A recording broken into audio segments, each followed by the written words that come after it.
Hey guys, what's up? It's Sunday, so happy Sunday to my holy rollers and my casual sinners, should I say, for the rest of us.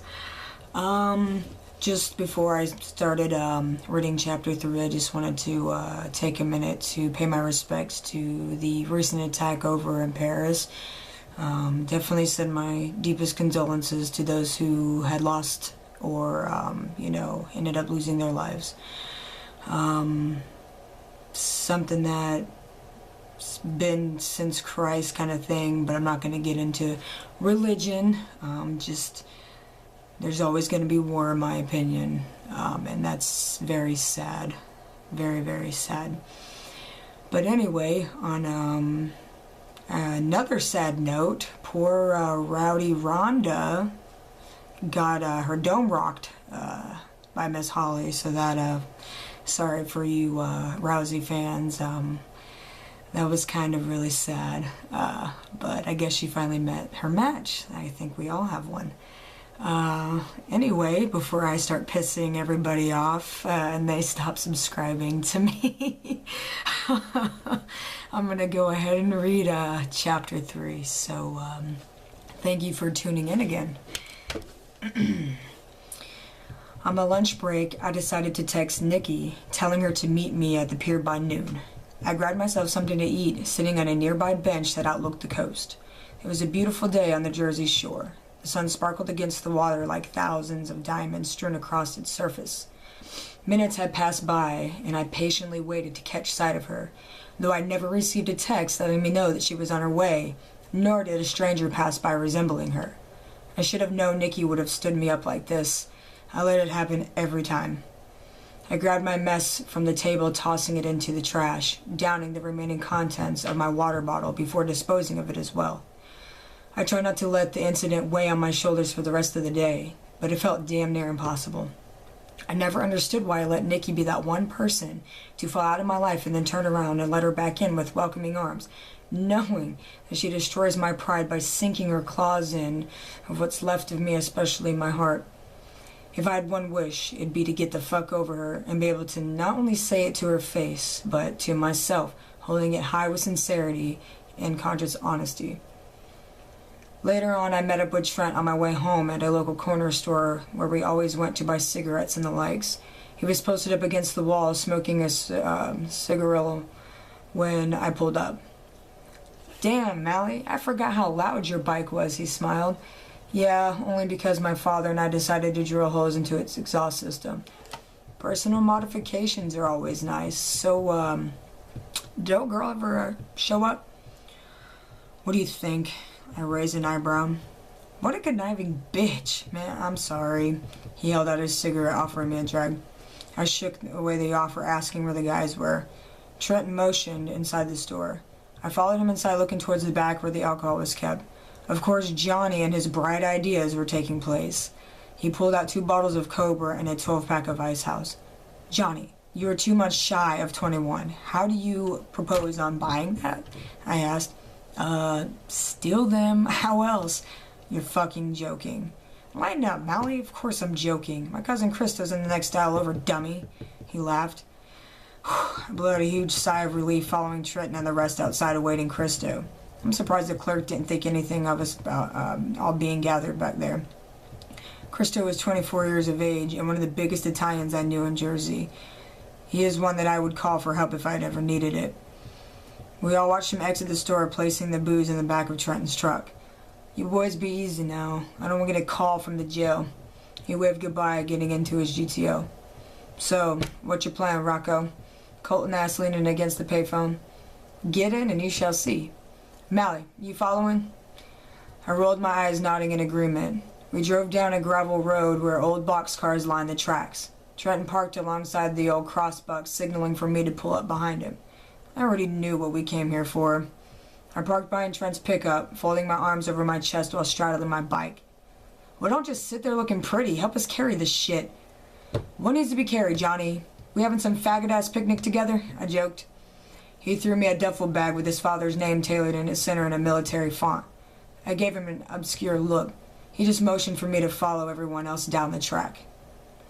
We came up to a double boxcar sitting alone in the center of the rails. They appeared old and rusted with faded labels and washed out spray paint. Trent helped Johnny pull the doors open, setting the alcohol inside. I tossed the duffel bag to Johnny, watching him open it, anxious to see what was inside. Of course, it was all of his materials for tagging objects. Jacoby and Colton popped open a few beers, passing them around. As crazy as my friends were, I still found myself right there with them, partaking in mindless behavior while being lawless, abiding citizens. I slid my hands into black latex gloves before grabbing a can of spray paint. I stood momentarily in deep thought, shaking the can while thinking of an idea. I let my imagination guide my hand, creating a huge cloud with all sorts of blue behind it, followed by a huge arrow striking with the "Sky's the limit" painted beneath. After goofing off with our version of illegal art, we all sat inside the boxcar drinking and bullshitting. So, I was talking to my father, and he said if you ever wanted to leave that factory, you can always work with us at the pool company. You make a hell of a lot more money there than you do now. Trent's family has owned half of that pool company since I can remember. He never shows that he comes from a well-off family, which is partially why I like being around him. He knows it's his father's money and not his own. Unlike those presumptuous pricks Robbie Nelson and Charlie Bradford, Trent was level-headed. His father raised him to understand that he had to make something of himself and to earn everything that he wanted. Trent worked his ass off last summer just to buy his pickup truck. All that his father said was it all has to start from somewhere and beginning from small only to gain larger. I'm sure Trent prides himself on his success. I sat for hours thinking about his offer on working with him and his father. Money was the only ringer that caught my attention. I wouldn't mind getting some color in my pigmentation either.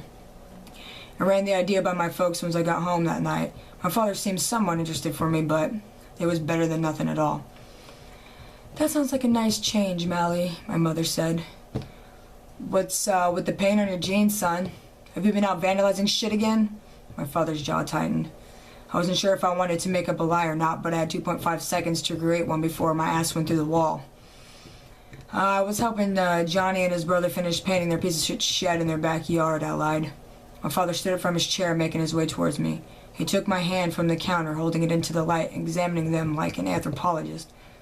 "Why are there no fragments of paint that appear on your skin?" I knew he was digging deep, just wanting to bust my chops for lying, but I held my ground, keeping a straight face. "I wore gloves." He dropped my hands, letting out a disbelief. "If I catch you doing some illegal shit myself, I will put you in the hospital before the authorities have a chance to arrest your ass. No son of mine is going to be some reckless hoodlum with his face in the paper, lining the mugshots of New Jersey's most wanted," he bit out. My mother sat in silence without looking my way. Her face mirrored dismay and disappointment. Of course I didn't want to upset my mother. Fuck what my father thought about it. I didn't see anything wrong with tagging some old boxcar, minus the underage drinking I seemed to get caught up in. But who hasn't done that? As long as I didn't touch my father's stash, I didn't find it problematic. Before going to bed, I shot Trent a text accepting his offer for a position at the pool company. He replied with "Awesome. Training starts Saturday, 7 a.m. I set an alarm for work and fell asleep. Working up the nerve to tell my boss Vinny that I was putting in my 2 weeks' notice shouldn't have been so complicated. I have been here for the past 3 years. I started the summer before I graduated. I never had a major goal in life, or pretty much on what I wanted to do exactly. Helping out with my family was more important than going off to some university, getting a top-notch desk job for a major company where I wore a suit and tie regularly. I'd rather hang myself with the damn thing rather than wear it, pretending that my paycheck made me who I was, having people worship at property that I have ridiculous in size with a pool and grass greener than the islands of Tahiti. Not to mention having countless women come to my every beck and call just because of a position that I held. It all sounds like a guy's dream come true, doesn't it? But not in my case. I wanted a girl to love me and not for what I owned or what I could give her.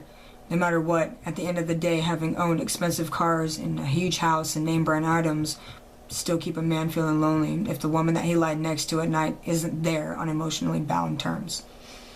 I wouldn't want to speak words that didn't hold truth or have them repeated back with a false tongue only to fulfill the weight of my ego.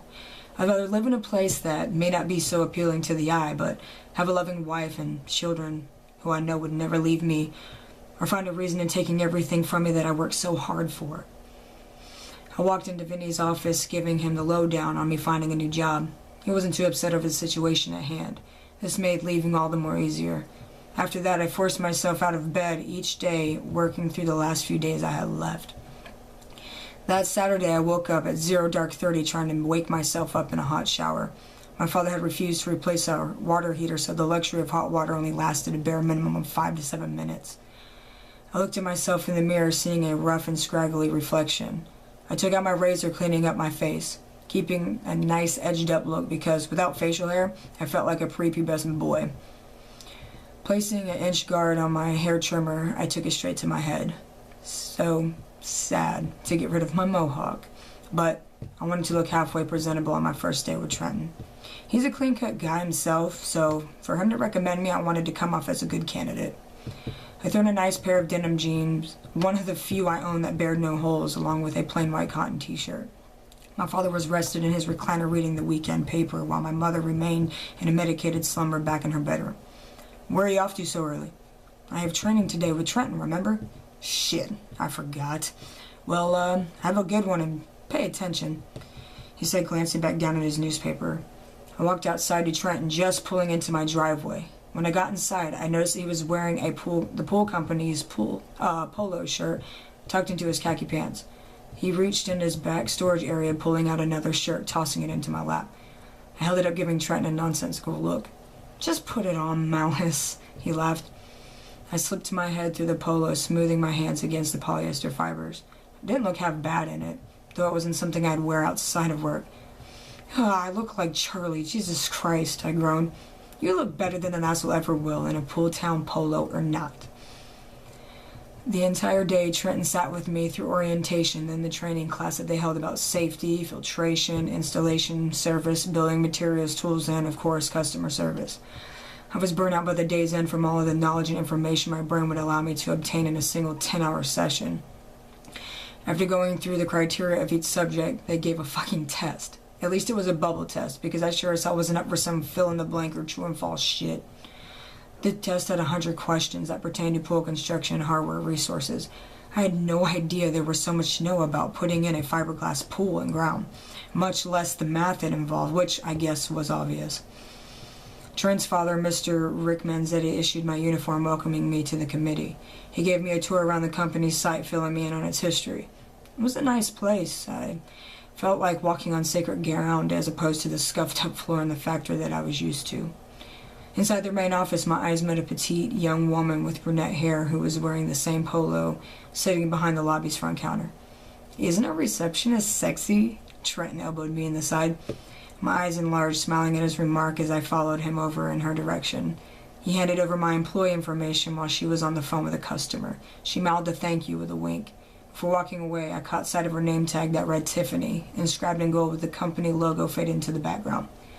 "So, how much do we make hourly?" It's all based upon commission on a project size, materials used, and how long it takes us. Generally, you're looking at like a nice size cut from a $25,000 pool for, to put a few grand in your pocket. My jaw dropped completely as I stood in place, letting Trenton take several steps ahead of me until he realized my absence. "Are you serious?" "Yeah, I'm just stupid with my money, in which my father lets me have a small increment at a time." "That's incredible, seriously." "Well, don't get too excited. We do live in New Jersey. It's not like California where you build a pool every other week. Winter here is crucial, and since we see snow, nobody wants a pool that time of year, unless they want to fucking ice skate. Even still, that's more money than I've made in 6 months at the factory." "Well, times have changed for you. Glad I could help you out." "Well, didn't you bring this to, my attention if you would have known any better? I mean, maybe perhaps sooner?" "We just recently had lost a few employees due to retirement, and the opening was readily available, and I know that, you needed help, so it'd be good for you anyhow." "I don't want to be your fucking charity case, Trent," I frowned. "You're not. I'm just trying to help you out. I wasn't trying to cause offense, brother." His face expressed empathy. I gave him a forgiving smile, gripping his shoulder in my hand. In all honesty, any money I gained after paying bills, I planned to withhold in secrecy. Not to betray my parents, but to make a life I can call my own and get the fuck out from under my father's roof. A few days had gone by before Trenton and I had an objective dedicated to us. I went over to Johnny and Jacoby's for a while to smoke and relax away from my household. It was a Friday night, so I knew my father was probably down at Marshall's pub getting his self-gratification from an overabundance of liquor. We waited for Trenton and Colton to show up in order to make plans. In the meantime, I informed the Rocco brothers about my new job, which of course they were happy for me. Baked off of my ass, Trenton and Colton decided to finally show up with the notion of another house party idea. I walked out front to greet them while Johnny let out his pit bull Sandy to use the restroom. As we stood by talking, a familiar car set in a slow pace suspiciously had driven by. "Who in the fuck is that?" Trenton asked. Once the car came into view, unmasking the driver, it was Charlie and his ensemble from school. He rolled down his window, pantomiming a gun, bearing a sardonic smile that stretched across his face. "Well, that was a fucking stupid threat," Colton laughed. "Fuck off, Charlie. You're in the wrong area to be making threats like that, you piece of shit, pretty boy," Trenton yelled. "You'll get yours. All of you will," he laughed before speeding off.